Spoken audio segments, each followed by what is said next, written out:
Hello. We said we were going to be late, but actually... Have we said it? But did we actually post? I put it in the group. Oh, right. It's not that bad, is it? We had guests around. We did have guests, didn't we? Yeah. And normally, slick as anything, our kids are asleep by 7 because of the way we are. And then that gives us sort of an hour to faff, tidy up, get ready for this. However, our guest didn't leave till 7:35, which is absolutely fine, not a problem at all. All 3 kids are asleep. Oh God, you've jinxed it now, haven't you? All 3 kids are asleep in 25 minutes. Yeah, but we were helped by the fact they're shattered. They are, I think, as no one's currently watching, we might as well do that. Yeah, as the summer holidays progress and they spend days with grandparents and days with us and days out, and I think they're getting more and more tired. And broken. And we may rejoice in that our kids are asleep by 7, but regardless of when they go to bed, they are. Hi Hannah. They normally wake up at 10 to 6, so we will see in the morning. And this isn't even late night. I'm sitting there thinking, look at my eyes. I'm sitting there thinking the kids have had a late night. 7:30 is not a late night. No, not in kid world. Anyway, we hope you're all well this week. Whatever you've been doing, enjoying the sun, which is relentless still. It's a bit chilly this evening. I actually got a jumper on. Well, the whole day was a bit chilly. I'm off the edge, but if I do that, you can see the toys off to the. We have an old bike. Forgive people for seeing. I moved it. I don't think I've ever moved it before. There we go. Okay. So tonight we were going to discuss alcohol, and we wanted to get Josh on from Jack Bars, but before I contacted him, I noticed he was on holiday. So Josh, you're probably not watching this, but when you get back off holiday, we need to book you in. And what I think we're going to do is, whether he can come round if he wants, we can do a share, or we can do a screen share and he can do it from home. So we're going to get Josh round from Jack Bars. We quite like Josh, don't we? Right. He's a nice guy, and he's on one of the Baylily meets. I might share that into the group, the Baylily meets. Yeah, we did a series called Baylily Meets where we talked to lots of different suppliers, and they gave us their expertise. They're quite long. They're as long as Ask an Expert, but quite a lot of content in them. But you can pick and choose what you want to listen to in it, so you can fast forward it. It's the beauty of YouTube. You can not have to watch the entire thing if you don't want to. Never going to say no to you watching the entire. I thought you were going to say they're never going to give you up. Never going to give you up. Oh gosh, we've become that couple. No, we have become that couple. What else was I going to say? So it's been a great week. It's been a fab week, and it's been quite busy on the pages and groups today. We seem to have been quite busy putting all his fire safety stuff in the group this week, which I'm going to bring up again because I can't. It is so important, but I can't help thinking you're a right geek, but it is so important. Because there are a few other things that I thought about after doing the lives. We did an Instagram live, and we did. Where were we at the weekend? We were at Godalming. Oh, what, Hidden Valley? Oh, was that only this weekend? I know, right?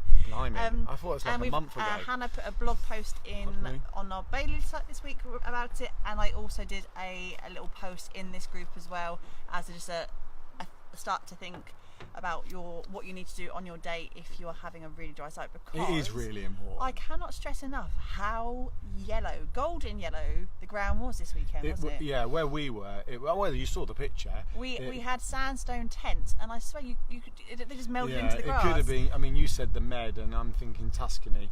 Is Tuscany classed as the Med? It goes on. No. Geography, not my strong point. Well, it was actually, really dry, and we dry. talked about things like: do you need to have candles? Do you really need to have tapers and citronella? Actually, it was the candle conversation that kind of caught me off guard. Now, I see candles as a staple of getting married, but you don't need them. No. Candles are almost old hat. They are absolutely lovely if you're indoors. Yeah. If you are outdoors, they're actually a pain in the bottom. Well, they don't stay lit. They don't stay lit. Someone's got to light them. Yeah. You know, and especially when battery powered, the way forward. Solar powered, or solar powered. Yes. Solar. That's what we're promoting. But also, it was the flags in that conversation piece were smokers. If you have smokers, don't be nice to them. Pen them in somewhere. Make sure that they are in a specific designated smoking zone. Pen it off with string, bunting, ribbon, whatever, but make sure that they are smoking. If it's like it has been, all it would take would be one spark from one cigarette end, and that would be a bit of a game changer for your event. But the other thing that we were talking about to the bride, actually, Lauren, she's flagged up, it was a really good one, is that obviously this year the geometric dome, geometrics and general shapes and the terrariums and all that kind of stuff have been really popular on tables, and the glass... It's freezing, that breeze. It's really cold, isn't it? Yeah.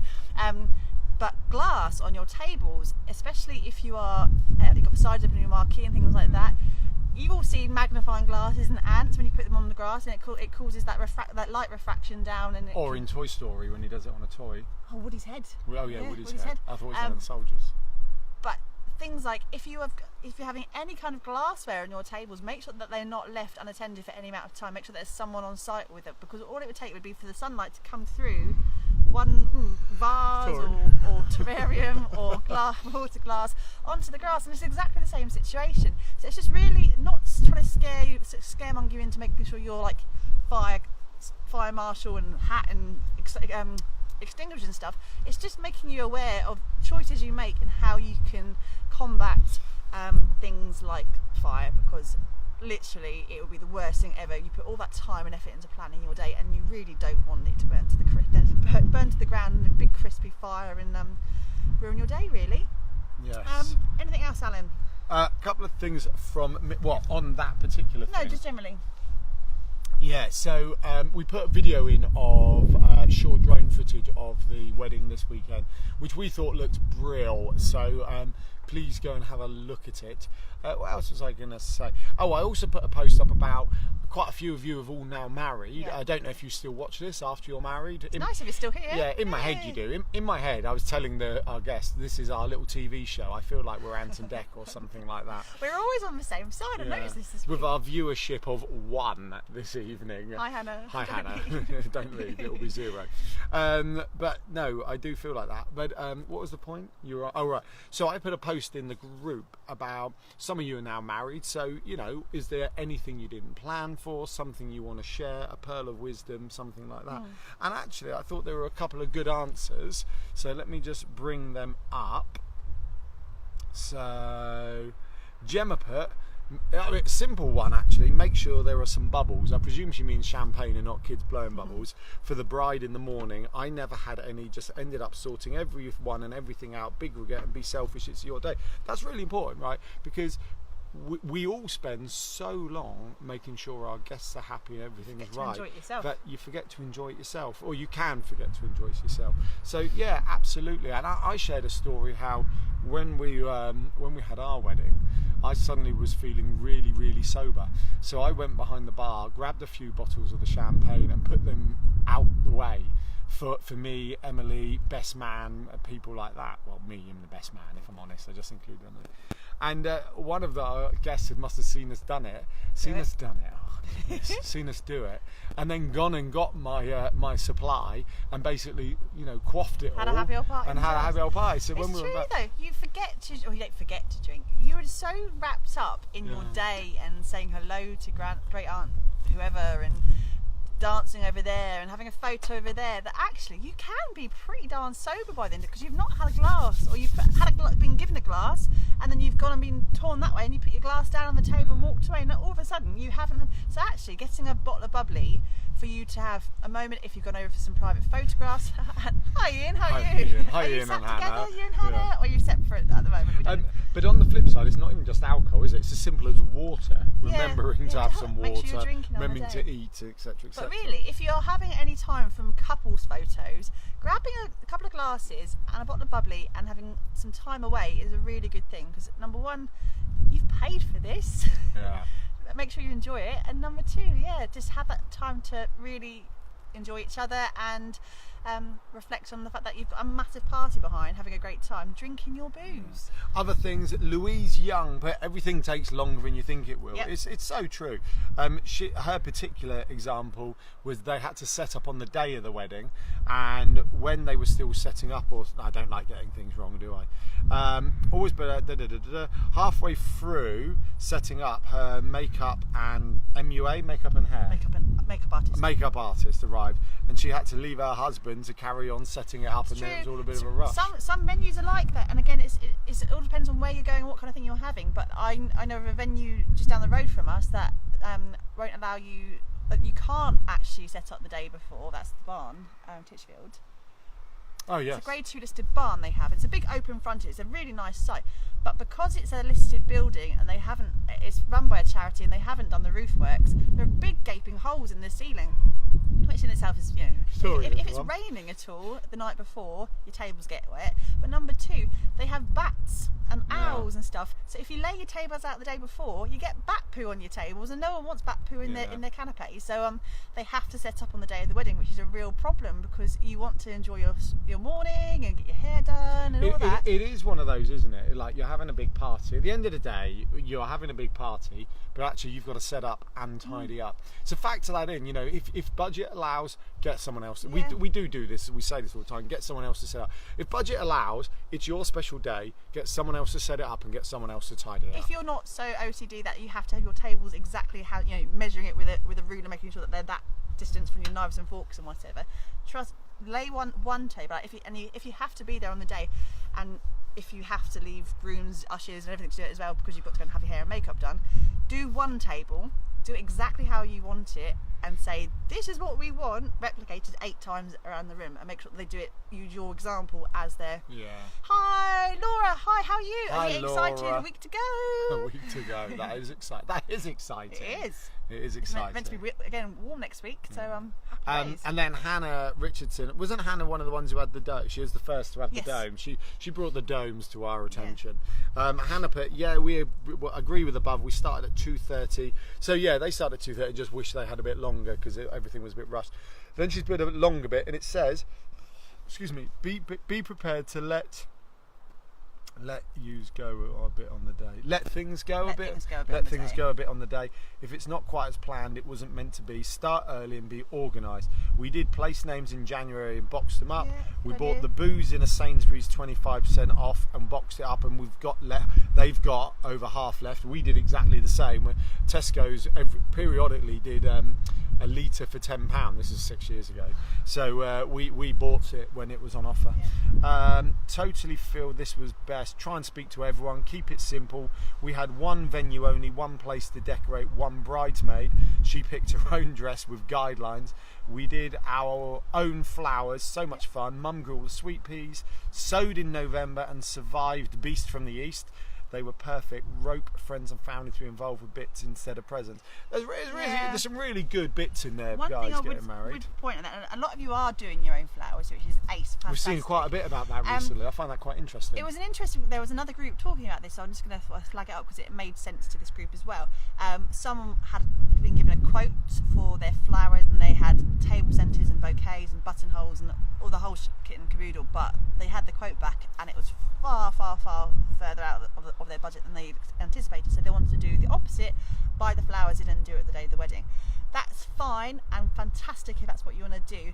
Just be aware, like everyone said in that group, it takes time, and prioritise. If flowers are really important to you and they have to be just so, know that you may not get what's in season. You might have to be going down to the supermarkets and getting a lot of people do reduced flowers in Tesco's, and they get some amazing bouquets for quite a cheap amount of money. But it takes time to sit there. So the day before your wedding, you will be assembling. If you're not up for that because you're realising that actually your day is already escaping you, as people have said already, time just does escape you and you have to go and get makeup and nails and everything else, go back to a florist. And the thing you can do is, if you're going to a florist and you're given specifics, I want cornflowers and daisies and blah blah blah and blah blah and blah blah, and you want this and that, they may not be able to do it because things like the flowers are out of season and they're going to have to buy them in. I had cornflowers in my bouquet that were Mayflowers. I thought, were they Mayflowers? I had no idea. In September, they were I out couldn't even tell you what was in your flowers. But she managed to get them. Oh, cornflowers were in my mum's bouquet. Oh, so of course. I remember. Of course you did. So there are specific things we wanted, but they managed to get. But if you're wanting specific details, that's often what drives the cost up. What the best thing you can do would be to go to your florist or a few florists to get some quotes with a guideline of what you want. Say, we would love to have 10 table centres, we'd love to have buttons, and just give them a broader range of let them have a bit more creative and flexibility to do what they want to do, because they actually might come up with something a bit cheaper for you because they can find flowers that are more in season. They might have they might have more different vases in stock that they already have that they have to buy in. A lot of people don't forget that they have to buy in long tapered vases. They might have to go and get jam jars. They might have to big vases. I'm so sorry. Abusive relationship. A lot of people want coloured glass and that kind of stuff, and that comes with a cost as well. So if you're a bit more flexible about what you want, just go with maybe a couple of Pinterest images going, this is the kind of thing I like. We have this much money, but what can you do in between? They may be able to come up with something in between. I think that's really important. Like I'm a planner, OCD, whatever other stuff you want to throw at me, and I fall foul of walking in to see an expert and going, I want this, when actually what I should be saying is, I'm trying to achieve this. What do you suggest? Because they're the expert. You know, it's like someone coming up and telling us about bell tents, isn't it? And it's like, yes, they may know a bit about bell tents, but ultimately that's our business, isn't it? Ultimately as well, I mean, people always want the Pinterest board at a certain price. So what is it? It's the champagne package at the beer at the Bucksford, whatever it is. Lambrusco price. The Lambrusco price. I love a bit of Lambrusco. Back in the day. Oh, Lambrusco parties, happy days. Lambrusco parties. Anyway. Well, no, we can go back to Laura. Laura says she's getting seriously nervous. Oh, don't get nervous. You're marrying the love of your life, hopefully. Fingers crossed. Hopefully. Otherwise, be nervous. But going back to florists, florists cost money because they are a skill, and it's easy to go, well, it's just a bunch of flowers put in a jar, but there's a lot of skill sometimes if they're very specific designs. You know what? Here's no, it's not a good analogy. I was going to use IKEA as an analogy, like their cheap stuff and their expensive stuff. It's one of those things, isn't it? Like good flowers look amazing, but then a price comes with it. And then you may be able to do it yourself, or you might have friends who can do it yourself. Like we did a wedding a few weeks ago with Baylily Bell Tents, the one with the twin domes we talked about. And they had planned, it was in the parents' back garden, they'd planned the walk through the parents' rose garden. Yeah. But they spent like 3 years nurturing this rose garden and timing it so the heads came, you know, they were in bloom. Like that. They had an April wedding, and they'd made sure that their tulips in their garden were grown, especially for the weddings. They were fully in bloom for the wedding, and it was beautiful because the colours were fantastic, and that itself was the decoration because it was the borders of the garden. You might not get in a farmer's field, but if you're having a garden type wedding, you can maybe think about things like that. Also, if you're in a farmer's field, you could have corn. You know, if but that's like, you don't have to have a wheat sheaf. You don't have to have flowers. You could have wheat. You could have what's this? Sorry, everyone. Keep going, Emily. eBay announcements coming up. You can have eBay item wheat. finishing in 14 minutes. And dried things. You could have herbs. You could go and have pots. A brilliant one to do is if you can't afford fresh flowers and have arrangements, go in and find potted plants and use them as arrangements and just decorate around them and make them a feature. Go with greenery. The wedding we had at the weekend, they didn't have flowers, they had eucalyptus everywhere, and it was stunning, you know, and the smell's amazing as well. Sorry everyone, and BBC News notification. Phone's on fire today. Yeah. But they made the feature the greenery and the eucalyptus, which actually in itself, because the tables were so simple and it was all very botanical, and the outside was so bare because it was so, it just really popped out with the green. Neutral tones. It was very yellow outside.